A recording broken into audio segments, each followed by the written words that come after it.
All right, guys, so what are we doing today? Well, I figured that I would go ahead and show you guys some simple, basic training type stuff. So I wanna go over the easy things because I think that a lot of people need a place to start. So my goal for today's video is to give you a place to start with your dog.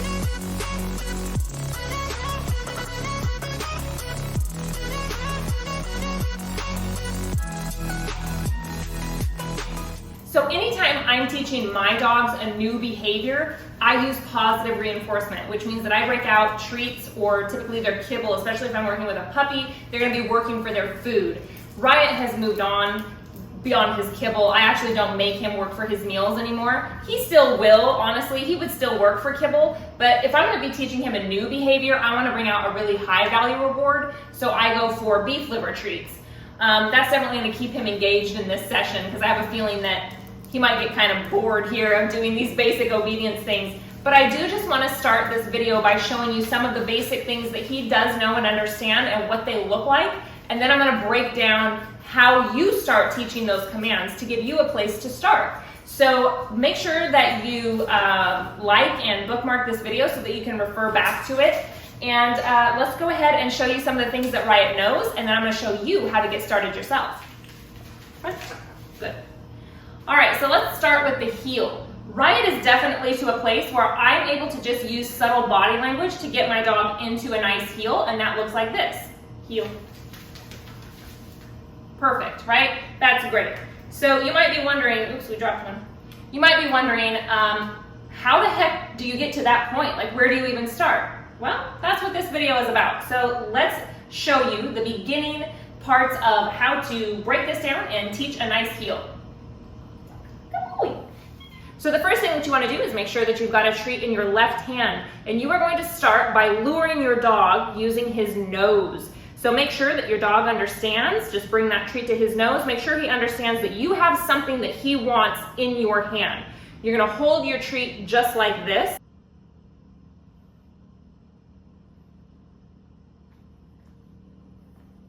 You are going to step backward with the same foot and arm that you want him to be on the side of. Now typically a proper heel is on the left side.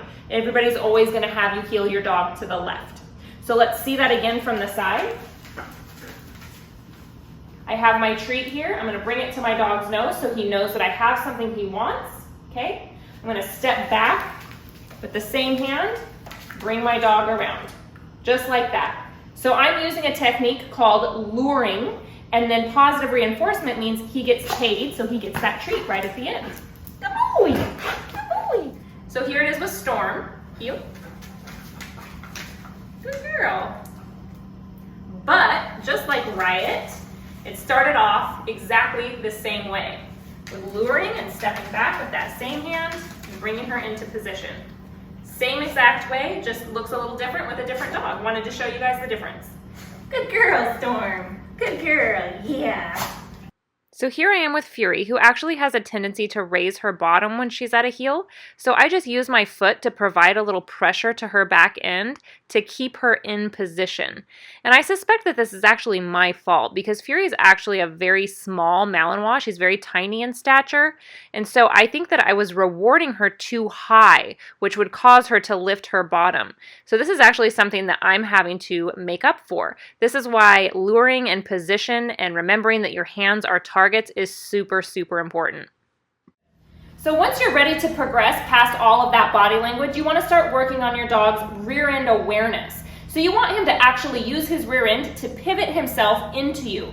You're going to hold your treat in the same fashion that we just discussed. You're going to bring your hand down here to the side, and you're just going to turn your wrist there, like you saw, to manipulate his rear end. So you're using his nose, you're luring with his nose, but you're turning it to the side, which manipulates his rear end into you to get him into that position.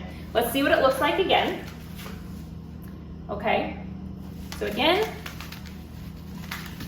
good.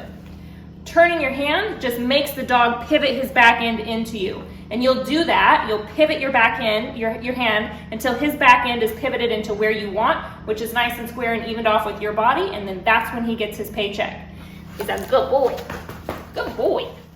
people also wonder, how do you teach your dog the between command? Which this one is really, really simple. It's very much the same way as doing any type of luring. That's how this whole thing starts. So let me show you guys what it looks like at the beginning stages of teaching your dog the between command. For Riot, that looks like this, between. So I just take my hand and I touch the lower end of my back, and to him, that's the signal for him to go between. Good boy. So how do you start that? Well, this is how. So to teach the between command, you actually need treats in both hands for this, because halfway through the luring, you're actually going to switch hands. So you're going to start with your left hand, but you're actually going to pay your dog with your right hand. So like always, just show your dog that you have treats in your hand to let him know that he needs to focus on your hand. You're going to start luring by bringing that hand around, and halfway through you switch hands and pay him with your right hand. So I always do the between from the left, just like the heel. Good boy. Let's see it again. Good. Okay. So again, I'm going to lure him back with my left, switch hands, and bring him through with my right, and that's where he gets paid. Good boy. Good boy, yeah. So now this is the between command with Storm. Between. Good girl. Good girl. And she's still kind of learning this one, but I did just want to show you the same thing with different dogs, just for the sake of the example. Good girl. But again, it started out very much the same that I teach every dog, which is luring, changing lure hands, coming forward, and paying with that right hand. Good girl. Good girl. Should we show him again? Let's show him again. Let's show him one more time. Get your treats. So again, for the between command, you're going to have treats in both hands. Storm. Storm. Front. Good. So treats in both hands, and halfway through, we change the hand. We change luring hands. So I lure her behind me, halfway through, change that hand, and pay with the right hand. Good girl. Yeah, good girl. Good girl. So one of the best things you can actually teach your dog is a place command. It's a really important thing for all dogs to know, but especially Malinois, because it gives them a dedicated chill spot in your house, which, believe me, if you have a Malinois, you want them to have a place that they can go where they know it's time to stop moving around. So when it comes to teaching your dog the place command for the first time, there is some subtle body language that can actually make this process a little bit easier, and I don't think that people really widely know about it. So I want to make sure that I show you guys what that looks like. So when you're teaching your dog the place command, it's actually really important that your body language stays consistent. And one of the things that your dogs pick up on is body language. Body language is huge when it comes to training. And so if you can consistently give your dog the same body language and manipulate the fact that dogs are really intuitive that way and pick up on those subtle cues, something like this, when you're teaching the place command, can really go a long way. So what I want you to do is, again, lure your dog. So you're going to start by letting your dog know you have something in your hand that he wants. And the body language is going to look like this. I want you to do this every time you lure your dog onto the mat. You should be stepping forward with the same foot and the same hand that you're leading your dog to the mat to every single time.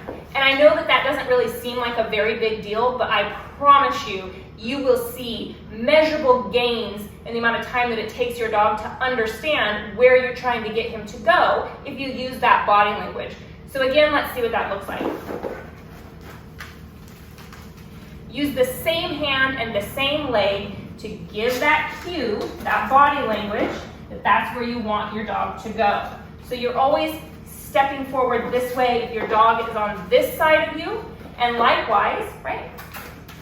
If your dog is on the right side of you, it just depends on where he is, step forward with the right hand. Whatever side your dog is on is the side that you should be using to step and lure forward with to give that body language to. So of course, getting your dog onto the mat is step one when it comes to teaching the place command. But how do you get your dog to understand that you also want him to lay down, and it's an implied stay as well on the place? So let's take a look at how that's accomplished. So first things first, we're going to lure our dog because he's on the right side. I'm using my right hand and right foot. Now, he went into an automatic down because my dog knows this command, but I wanted to just show you what it looks like if your dog doesn't. sit-up, which is gonna be difficult with Riot, who has this down. So say your dog gets onto the place command. That's excellent. That means reward, right? Right, get up here. That means he gets a reward just for going on to the placemat, because that's step one. And then of course you're going to lure your dog into a down on the place command as well. And when you give a reward for a down, always reward on the ground. It's really important that that reward is given on the ground. Otherwise, if you're giving the reward up here for a down, that lures your dog to sit up. So you need to think of your hands as targets. Wherever your hands are moving, that is where your dog is going to be luring, because they're targeted towards your hands. So just always think of your hands as moving targets. If you want your dog down, move your hand down. Pay him there. Don't pay him here, because this is a target and he's going to come up to it. You pay your dog up here when you're asking for a down, you're teaching your dog to sit.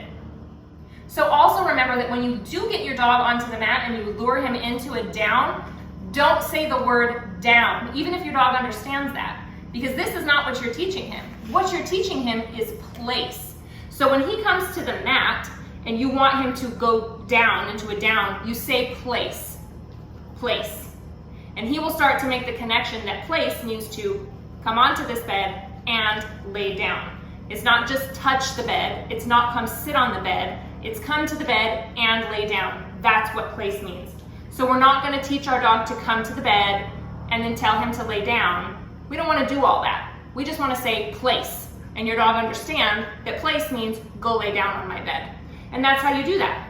You make sure that you pair the correct command. So telling your dog to lay down when he's not on place is just simply lay down. Telling your dog to place is to go to the mat and lay down. Sounds a little complicated, but it's not. So once you've got your dog to step onto the mat and lay down on the mat, then you need to start working on duration, because duration is the most difficult thing to teach a dog, especially a Malinois, when it comes to holding still. So duration, I also use positive reinforcement for. I start with treats, and the longer he stays on the mat, he gets a reward.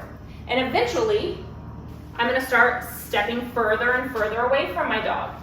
And then I will walk back up to him and give him a reward. Eventually, I'll walk out of eyesight of my dog. I'll wait a couple seconds. I'll come back. I'll give him a reward. And basically, that's how you teach duration. It's just a lot of practice. And for some Malinois, it's actually really difficult.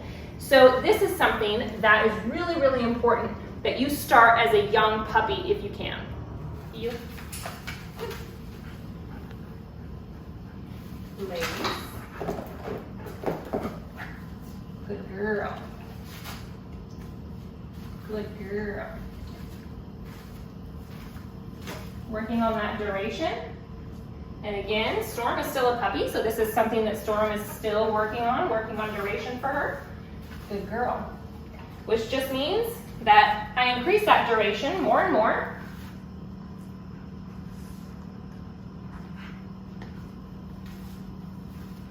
But that also means that sometimes she gets a paycheck, which is like a variable reward. So she doesn't get treat for treat, she'll get a jackpot sometimes. It's the same idea as if you are a gambling person. If you're pulling on the slot machine and you get 1 quarter for every quarter you put in, well, that's not very fun. Every now and then you are hoping to get a jackpot. So that variable reward also helps with this type of thing. I use this especially when I'm teaching duration. So it's never just one treat. It's one treat, 5 treats. 1 treat, 1 treat, 1 treat, 1 treat, 8 treats, right? That's called a variable reward system. So that's something I do when I'm teaching duration for the place command. Good girl. So Fury, on the other hand, is very, very toy motivated. And so I just wanted to kind of show you guys a little bit of what that looks like when you're working with a toy rather than working with treats. So she's a very, very drivey Malinois. I think you can tell just by her energy here, even through the video, that exudes, that comes through, that she's a very high drive Malinois. So while I did use positive reinforcement with treats to build these behaviors, like we looked at in the beginning, I started adding speed by bringing in a toy. So I use food for focus and toys for speed, if that makes sense. So let me kind of show you guys what that looks like here. Lay down. Sit. Heel. Place. Heel. Place. Sit. Down. Heel. Heel. Up. Place.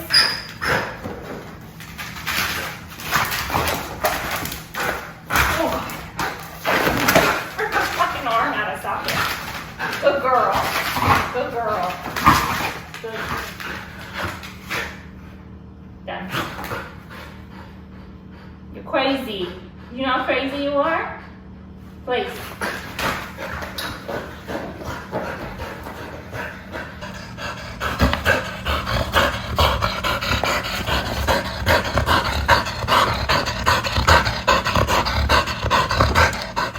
Alright guys, thanks so much for watching. As always, please make sure that you hit the subscribe button, ring the bell for notifications, and as always, we will see you guys same time next week.